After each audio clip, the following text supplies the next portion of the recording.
Much of the advice for gut health centers on expensive probiotics and intensive cleanses, but many of these products are unnecessary. The promises made in the supplement aisle often collapse under clinical scrutiny. Real digestive resilience is built with affordable, common ingredients. When studied in medical and nutritional trials, the foods with the strongest evidence are often the ones already sitting in a standard grocery store.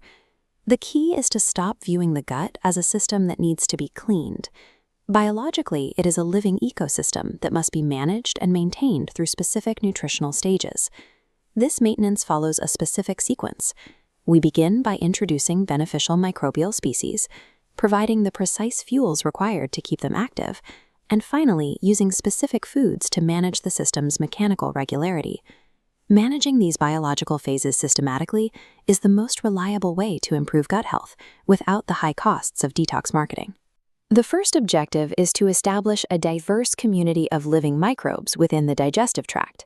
This is achieved through fermented foods that act as a delivery system for beneficial bacteria. In a randomized trial at Stanford University, participants who consumed fermented foods daily for a month saw a measurable increase in microbiome diversity and a reduction in inflammatory markers. While yogurt is well known, Kefir, a fermented milk drink, provides a much denser microbial population. Clinical evidence shows Kefir contains more bacterial species and higher antioxidant levels than standard dairy yogurt.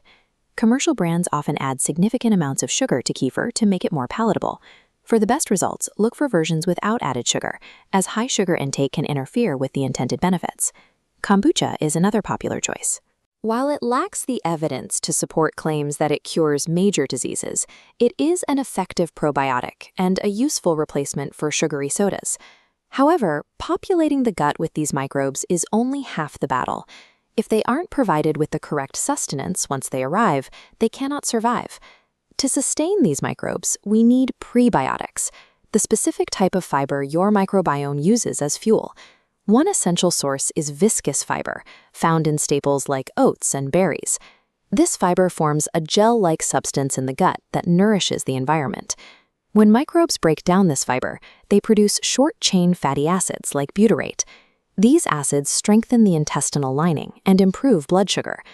By feeding the microbiome, you provide materials for the gut to repair itself. Beyond fiber, the microbiome also relies on resistant starch, which is found in high concentrations in pulses like lentils.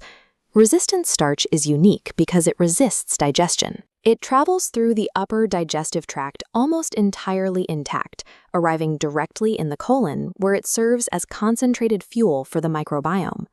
For those who find standard lentils unappealing, options like lentil pasta offer the same benefits. It is higher in fiber and protein than refined pasta, while remaining a delivery system for resistant starch.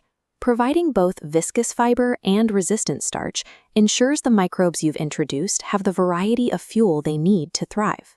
Once the environment is populated and fueled, certain foods can be used as targeted interventions to manage the system's physical regularity. Walnuts are a useful tool for daily maintenance. Research indicates that consuming about 1.5 ounces a day increases the specific microbes responsible for producing gut-healing fatty acids. Because nuts are calorie-dense, they work best as a replacement for processed snacks or desserts, rather than an addition to an already full diet. When more direct management is needed, specifically for constipation, prunes are a highly effective option. Prunes contain sorbitol, a natural sugar alcohol that creates an osmotic effect. It pulls water into the intestine, which softens the stool and makes it easier to pass.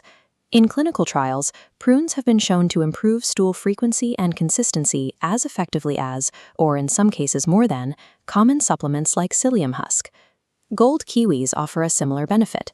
Eating 2 a day provides enough fiber and natural compounds to regulate the system, with results comparable to over-the-counter options.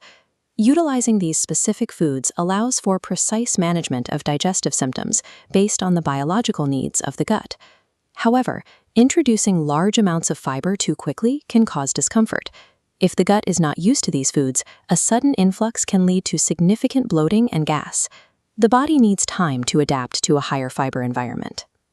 The goal is to increase intake gradually over several weeks to allow the microbiome to adjust.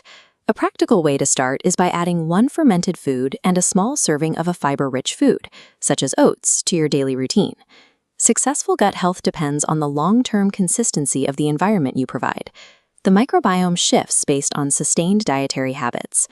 Focusing on these biological foundations is more effective than the short-term cycles found in commercial detox products.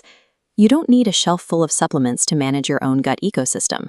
The most effective tools for building a resilient system are already available in the local produce aisle.